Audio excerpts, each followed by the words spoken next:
Hello, friends. Welcome to Amazing Life TV, your channel known for faith-filled, soul-lifting, and inspiring contents that resonates with Christians and non-Christians all over the world. Our topic for this video is 3 Powerful Life Lessons, a Biblical Perspective. At this point, I implore you to grab some snacks and soda as we go on this exploratory journey. What if you could gain the wisdom of the ages, the kind of wisdom that's lasted through millennia, shaping lives and guiding souls? What if, in just 3 lessons, you could unlock secrets that could transform your life forever? 3 lessons. 3 powerful truths from the Bible that could reshape your heart, your mind, and your path. But there's a twist, a surprising revelation, one that might make you question everything you thought you knew. Stay with me, and you'll see what I mean. Let's dive in. The first lesson is one of action, something the Bible calls for constantly. Do not be hearers only, but doers. Lesson 1. The power of action. Faith without works is dead. In the book of James, we read something radical. Faith without works is dead. James chapter 26. Think about that for a moment. Faith, believing in something higher than ourselves, is powerful.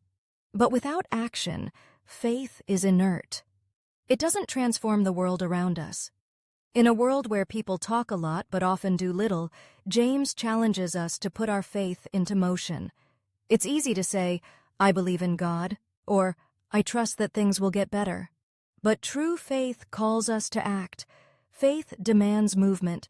It's in the stepping out, in the risks we take, that our belief becomes real. In the story of the Good Samaritan, Luke 10:30-37, we see a clear picture of faith in action. A man is beaten, left for dead. A priest and a Levite pass by, each of them doing nothing. But the Samaritan, someone who was seen as an outsider, he takes action. He provides for the man's wounds, he ensures his safety, and he goes beyond what was required. That's faith made real through action. The lesson here is clear. It's not enough to merely believe. You must act. God works through our actions, through the things we do in His name. Just as the Samaritan did not hesitate, we too are called to step into the messiness of life with love and action. Lesson 2. The power of humility. Greatness comes through servanthood. The second lesson is one that flips conventional wisdom on its head. It's about humility, how greatness doesn't come from self-promotion, but from servanthood. In Mark 9:35, Jesus said, "Anyone who wants to be first must be the very last, and the servant of all." Jesus was redefining what true greatness looks like. In a world where the loudest, most assertive voices often rise to the top, the Bible teaches us that those who serve with a humble heart are the ones who are truly great. Think about this. In the kingdom of God, greatness is not about what we take, but what we give. It's about lowering ourselves to raise others up. In John 13:14-15, Jesus, the King of Kings, knelt before his disciples and washed their feet, an act reserved for the lowest servant. And then he said, "I have set you an example that you should do as I have done for you." It's in the quiet moments of service, in the actions that no one else sees, that we find our true calling. Humility doesn't diminish our worth, it amplifies it. When we serve others with love and without expectation, we reflect the heart of God. And in doing so, we find that true greatness is often found in the smallest acts of kindness. Lesson 3. The power of forgiveness. Let go to let God. The third and final lesson brings us to the heart of human struggle, forgiveness. In Matthew 18:21-22, Peter asks Jesus, "Lord, how many times shall I forgive my brother or sister who sins against me? Up to 7 times?" And Jesus responds, "I tell you, not 7 times, but 77 times. Forgiveness is one of the most powerful acts of freedom you can ever experience. The Bible doesn't tell us to forgive for the sake of the other person. It tells us to forgive because it sets us free. When we carry grudges, we carry chains.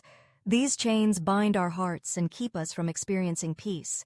In the parable of the unforgiving servant, Matthew 18:23-35, a king forgives a servant a massive debt, but that same servant refuses to forgive a small debt owed to him. The king, upon hearing of this, condemns the servant for his lack of mercy. The lesson here is clear. We have been forgiven much, and in turn, we are called to forgive. It's not about forgetting the wrongs that have been done, but releasing the grip that unforgiveness has on our hearts. Forgiveness is an act of love, of letting go of the past so that we can move forward with peace. The twist, the secret to all 3 lessons. Now, here's the twist. The 3 lessons we've explored, faith in action, humility in service, and the power of forgiveness, are all interconnected. They don't just stand alone. What if I told you that the key to unlocking all 3 of these lessons lies in one simple but profound truth? That truth is love. Jesus teaches us in Matthew 22:37-39, "Love the Lord your God with all your heart and with all your soul and with all your mind. Love your neighbor as yourself." Love is the thread that ties everything together. It's the foundation of faith. When you love, you are compelled to act. It's the essence of humility. When you love, you seek to serve others. It's the heart of forgiveness. When you love, you release others from the chains of resentment. So here's the challenge. When we live from a place of love, true, unselfish love, it transforms everything. It turns ordinary acts into extraordinary ones. It turns struggles into victories. It turns brokenness into healing. And that, my friends, is the twist, the truth that the Bible teaches. Love is not just an emotion, it's a powerful force that moves us to action. Love is the answer to everything we face. When we love, we don't just follow the lessons of the Bible, we embody them. Closing thoughts. 3 lessons, 3 powerful truths, but one ultimate guide: love. What are you going to do with this wisdom today? Will you be a hearer of the word or a doer? Will you serve with humility? Will you forgive as you have been forgiven? The choice is yours, and the power is within you. To change your life and the world around you, one act of love at a time. If you found this video interesting and insightful, do well to share to family and friends. Watch out for the next upload as you like, comment, subscribe, and turn on the bell icon to be notified of every new upload on this channel. Thank you.